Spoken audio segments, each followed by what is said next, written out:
An introduction to Islam in less than 5 minutes. Today, I will be explaining the basics of Islam, from how it came to be to the fundamental beliefs of the religion.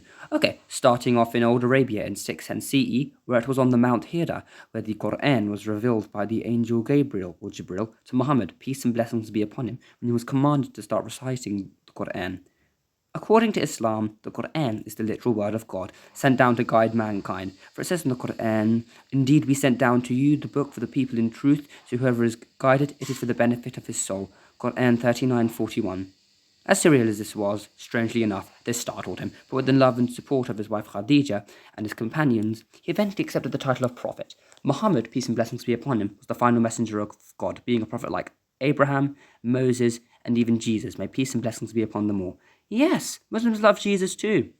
However, in Islam, Jesus is not the Son of God, as there is no Trinity, but instead he's a beloved messenger sent by God, as the most key belief of Islam is the belief in the one God, the all-knowing and all-powerful eternal creator of the universe, as he is one. Allah is just the Arabic word for God. He created mankind, he created the earth, and all of us as individuals and our destinies, from our births to our deaths, which brings me on to another important belief. The day of judgment, where all of humanity shall be resurrected, and on which everyone will have justice for and against themselves. Every wrong you suffered, you will be given compensation, and likewise, you will be held accountable for everything you did openly or in secret. Then it will be decided whether you will be sent to Jannah, which is heaven, or whether you will be sent to Jahannam, which is hellfire. This is depending on how you lived your life. But one can always be forgiven, for it says in the Quran, "And whoever does a wrong or wrongs himself, but then seeks forgiveness from Allah, he will find Allah is forgiving and merciful." Surah 3133. Now here are the key truths and practices of Islam. Introducing the 5 pillars of Islam. Starting off, we have Shahada, then Salat, Siyam, Zakat, finally Hajj. The first one being Shahada, the declaration of faith. For this makes someone a Muslim, being Ashhadu an la ilaha illallah wa ashhadu anna Muhammadur Rasulullah, meaning I bear witness that there is none worthy of worship but God, and I bear witness that Muhammad is the messenger of God. When someone becomes a Muslim, they will recite the Shahada if they believe it in their heart. The second pillar is Salat, to pray 5 daily prayers. Muslims are meant to pray 5 times a day, from before sunrise, after midday, late afternoon, at sunset, and finally at night time. Through words and actions, the worshipper expresses praise, gratitude, submission, a desire for forgiveness, and fellowship. Before prayer, one must perform ablution, then make the intention to pray. Now for the third pillar is Siyam, fasting in the month of Ramadan.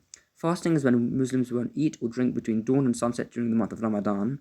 Fasting is important during Ramadan as it's not only a physical act, but it's also a spiritual one that is meant to bring people closer to Allah through contemplation, extra prayer, increased charity, and kindness.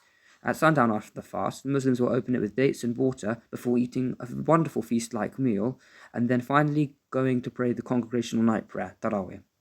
The people exempt from fasting would be people who are sick, children under the age of puberty, females during pregnancy, menstruation, and breastfeeding, the elderly, then finally the people without the mental faculty to do so.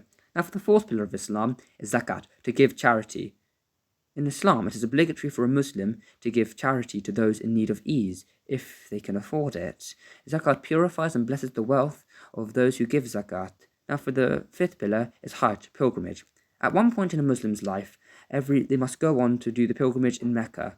Muslims go to Hajj to renew their faith and seek forgiveness for their sins and get closer to their Creator.